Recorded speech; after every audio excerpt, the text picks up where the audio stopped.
What's up, you guys? Welcome back to Top Talk TV, where everything comes off the top. Right now, we're going to go ahead and check out Jimmy Carr, the snooze button. You guys ready to check this out? Yeah. Let's do it.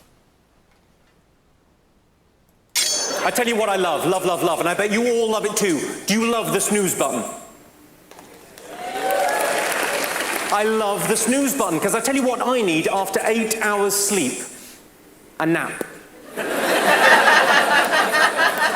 The first guy that persuaded a blind person they needed sunglasses. He must have been a hell of a salesman. Canadian people, that's you, Canadian people are at least 1 inch taller than you were 20 years ago. And that's because 20 years ago, you were all children.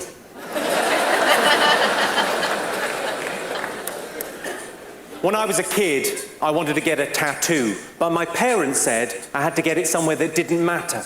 So I had it done in Alberta.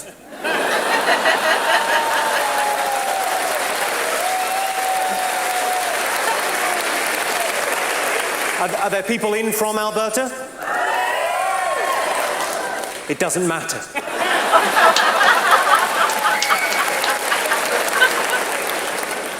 I got into an argument. I said women have a lower pain threshold than men. She said, try childbirth. I said, I have. How do you think I got here?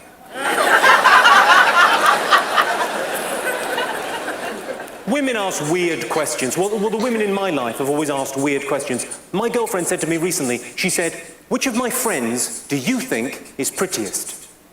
Well, that's what she said. What I heard was, I fancy a fight.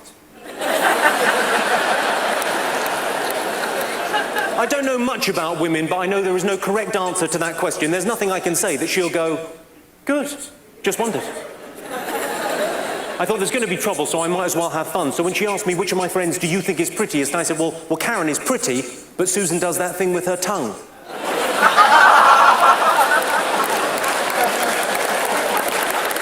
I thought it would be romantic. I mean, this is typical me, Montreal. I thought it would be romantic to take my girlfriend back to where we first met. But she said, don't make me go back there, Mr. Jimmy. I'll cook, I'll clean, I'll be better.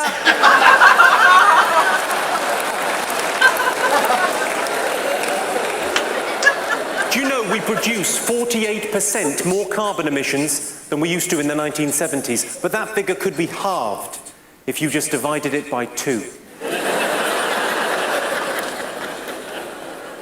Flooding. Flooding's pretty bad. I saw a woman on the news in a flooded front room crying. I thought, crying's not helping. If anything, you're making matters ever so slightly worse.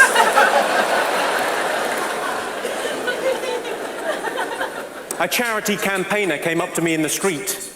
He said, can I have a word about the homeless? I said, certainly. Lazy.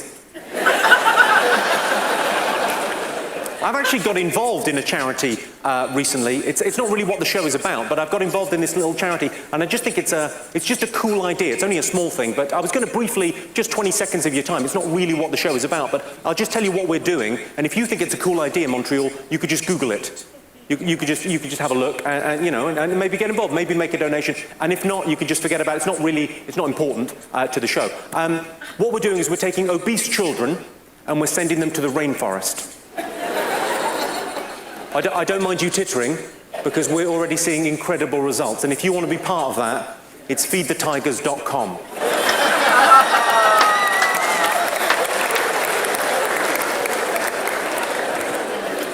If you're scared of pedophiles, grow up.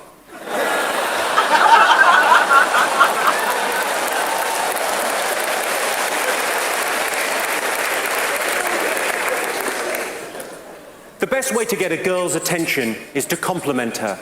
As in, wow, you're a fast runner, you nearly got away.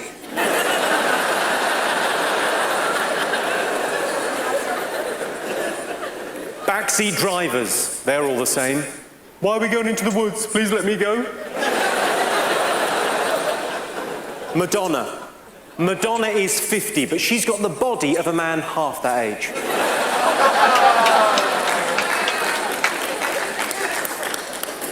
My grandmother used to make me a sweater every Christmas. My grandmother would knit me a sweater every Christmas. Did anyone else have that? She used to knit me a sweater and go, much better than the ones in the shops. No. No, it isn't. I remember one year she made me this burgundy monstrosity, sleeves way too long, and in the front she'd embroidered "Blacks Go Home." I said, I'm not wearing that. It's burgundy. I saw the chief of the New York City Police on the news. He said, we will never forget 9/11. I thought, should hope not, it's your phone number.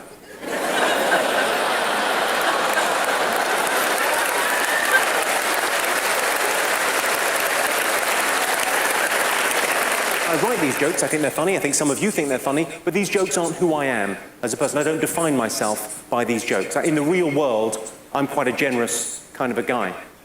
Sorry, I realise I sound like a fool when I say that, but I'm quite a generous kind of a guy.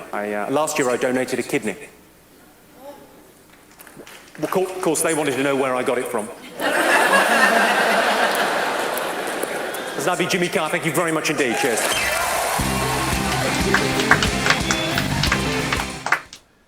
Good job. Yeah, that was cute. Oh, go Jimmy. I like that. I like the way he told his jokes.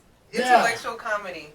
It's kind of like newsflash. It's kind of old schooly in a way, kind of like the old Johnny Carson kind of setup and all that kind of just come out there, do your Rodney Dangerfield one-liners, one joke after one joke after one, no stories. Yeah, I like them. That was pretty good. I like the intellect of his comedy and just how, you know, he put all those, the ironies and everything. You're like, that is your phone number. Oh, man. Now, you said intellect. Is it because of his British accent? No, it's because of his perception and the way he looks at certain things. And like he said, for example, using 9/11, we'll never forget 9/11. I should hope not that's your number. Right. Or like the old lady sitting in a puddle in her living room while she's crying. Right. Yeah. Just adding more to the And it's like, puddle, it's not right? just it's not gonna, right, it doesn't make sense to sit there and do nothing, but your tears is just adding to the water. Exactly. So stuff like that. I just like the way, that's why I call it intellect, but not because of the accent, no. Yeah. Well, good question, though, because statistically speaking as well, Americans think British folks are, I can't give you the number right now, you guys, I forgot, I know I should be more prepared. Anyways, Americans do think British are smarter because of their accents. I'm like, y'all need to check out a lot of these docu-series. They think they sound smarter? No, they think they're smarter because of the British intellect. Because of the influence of the British intellect that has had on American culture, yes. And So the way they sound does influence the way they think about, or the way they perceive the British people. Because I agree with you, bro. I don't think just because you have an accent you sound smarter, but it's more sophisticated. His accent does help with the delivery of this type of joke, or the types of jokes. Because I probably, I don't know. I'm not certain because I haven't seen it. But maybe if someone with an American accent, I was gonna say, delivered it, with the exception of like a Southern accent or a Texas accent, I probably wouldn't find it as appealing. But his accent makes it more appealing. Like the comedian that Jim I like. Jeffries. Yeah, like that that twang in his voice. It makes it more, you know. And it's funny that you say that, bro, because I'm thinking with some of his jokes, I may not want to hear a Southern person say it the way he said it. Well, if you was afraid of a pedophile, you just need to grow up. Right? I think it still sound funny. Right. Well, if they had like and they probably would end with like a God dang it. Some cultural. This is America. We all have all right. Okay. They don't even say this is America. They say this is America. This is America.